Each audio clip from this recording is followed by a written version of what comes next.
আসসালামু আলাইকুম ওয়া রাহমাতুল্লাহি ওয়া বারাকাতুহু। সম্মানীয় সাহেব, ওয়ালাইকুম আমি ওমান থেকে আসসালাম। বলছি। জি বলেন। আমার প্রশ্ন হলো যে আমার কিছু হিন্দু ভাই আছে, যেমন আহ, হিন্দু আঙ্কেল আন্টি, ওরা প্রচন্ড আমাকে ভালোবাসে, ঠিক নিজের ছেলের মতোই। হুম। তো সেক্ষেত্রে আমি তাদের বাড়িতে যাই এবং তাদের সঙ্গে খাওয়া দাওয়া করি, তাদের প্লেটে সমস্ত কিছু, তাদের খাবার পাত্রতে। এবং তারা যথেষ্ট পরিমাণে নিজের ছেলে হিসাবে আমাকে মনে করে। তো তাদের সাথে আমি কিরকম আচরণ করব, কারণ তাদের বাড়িতে সমস্ত রকমের হিন্দু দেবদেবীর মূর্তিও আছে, প্লাস তাদের দিকে কোনো মুসলিম বিরোধী বা কোনো দিক থেকে কোনো রকম ভাবে কোনো আলোচনায় গেলে আহ, একটু রাগান্বিত ভাবে হয়। তো তাকে আমি কিভাবে ইসলামিক পথে আহ্বান জানাবো, যদি একটু ভালোভাবে বুঝিয়ে বলেন, হয়তো তাদেরকে আমি একটু ইসলামের পথে নিয়ে আসার লাভ করবো। তো আর ঠিক আছে, তাদের বলেন সাথে সংক্ষেপে। এত লম্বা কথা বা যথেষ্ট। প্রশ্ন সংক্ষেপ করবে, তো উত্তরের চাইতে প্রশ্ন বড় হয়ে যাচ্ছে। প্রশ্ন করেছেন কিন্তু প্রশ্নটা আপনি নিজে বুঝাইতে পারছেন না, আর এমন ভাবে করছেন যে অনেক লম্বা হয়ে যাচ্ছে, আর বিভিন্ন দিক আপনি তুলে ধরছেন। প্রথম কথা, আপনার কিছু পরিচিত হিন্দু আছে। দেখেন, অমুসলিমকে ভাই বলাটা শরীয়তে জায়েজ নাই। ইন্নামাল মুমিনুনা ইখওয়া, সূরা হুজুরাত আল্লাহ বলছেন যে নিশ্চয় মুমিনরা পরস্পর ভাই। এই ক্ষেত্রে আমাদের অনেক আসলে জানার প্রয়োজন রয়েছে যে আমাদের এই ভ্রাতৃত্ব হচ্ছে ইসলামিক ভ্রাতৃত্ব। তো আমরা বলবো যে কিছু অমুসলিম আমাদের পরিচিত আছে বা ঘনিষ্ঠ ব্যক্তি আছে যাদের সাথে চলাফেরা আছে। তো প্রশ্ন যেটা করেছেন সেটা শুনলেন আপনারা, তা হচ্ছে যে কিছু পরিচিত হিন্দু আছে যাদের বাড়িতে যাতায়াত আছে, যাদের বাড়িতে খাওয়া দাওয়া করেন।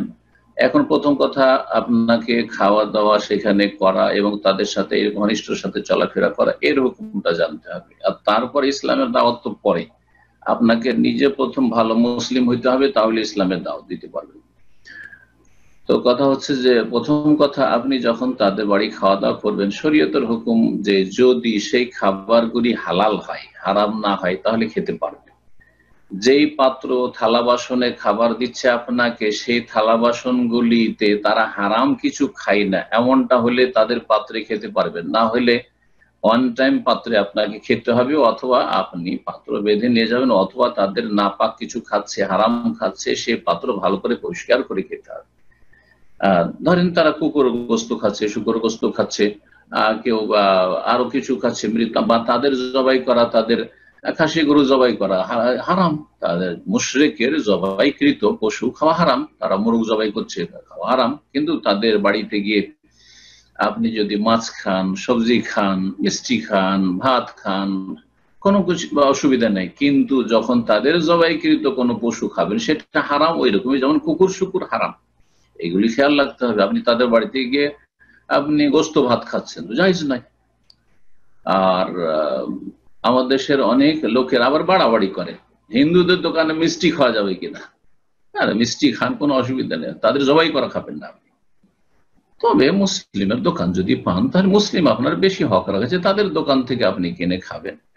2 পয়সা আপনার কাছ থেকে কোন মুসলিম পাক, এটা আপনার ইসলামী দরদ থাকা উচিত, ইসলামী ভ্রাতৃত্বের প্রমাণ থাকা উচিত আপনার জীবনে। তারপরে আরেকটি বিষয়ে আপনার আলোচনাতে বা আপনার প্রশ্নে বুঝলাম যে তাদের সাথে ঘনিষ্ঠতা, অন্তরের ভালোবাসা কোনো কাফের সাথে জায়েজ নাই।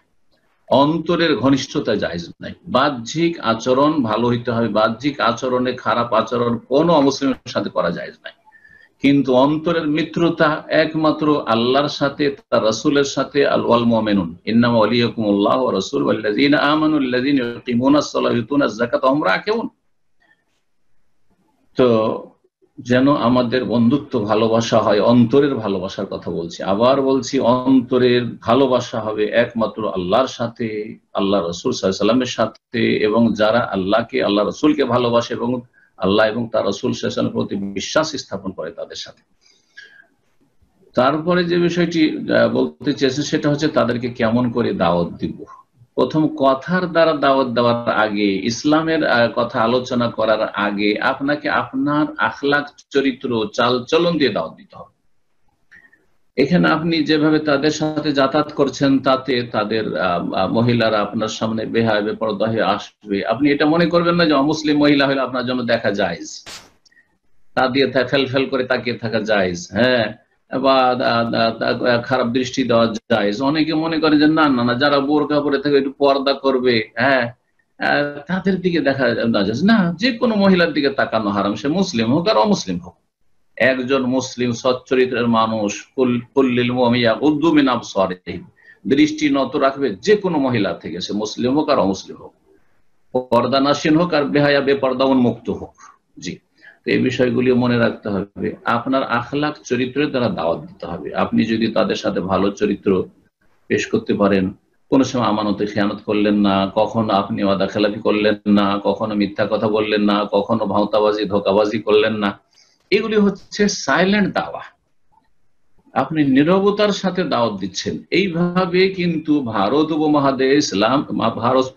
উপমহাদেশে অমুসলিম বা হিন্দুদের কাছে ইসলাম পৌঁছেছে। সাহাবায়ে কেরামদের যুগ থেকে ইসলাম পৌঁছতে শুরু হয়েছে, তাবেঈনদের যুগে ইসলাম পৌঁছেছে। ভালো আচরণ, ব্যবসা বাণিজ্যে যারা গিয়েছেন তাদের আমানত এবং তাদের সততা দেখে তারা ইসলাম গ্রহণ করেছে সেখানকার দেশবাসীরা। তো এই চরিত্রগুলো যেন ভালো হয়। আর তারপরে আপনি কিছু উপঢৌকন দেওয়ার মাধ্যমে, যখন কিছু একটা গিফট দিলেন তার সাথে একটা ইসলামিক বই যদি আপনি পারেন দিলেন। তার আগে বলবো যে আপনাকে ইসলাম সম্পর্কে জ্ঞান থাকতে হবে। আপনার ইসলাম সম্পর্কে মৌলিক জ্ঞান নেই, নিজে পড়াশোনা কিছু করেন না, আর বলছেন অমুসলিমকে কেমন করে দাওয়াত দেবেন, এইটা ভালো কথা নয়।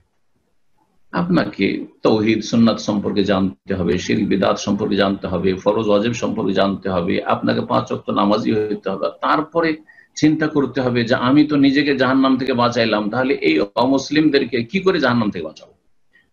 আশা করি বুঝতে পেরেছেন। আল্লাহ যেন আপনাকে ভালো তৌফিক দান করেন এবং জায়েজ বৈধ আচরণ করার তৌফিক দান করেন যে কোনো মানুষের সাথে।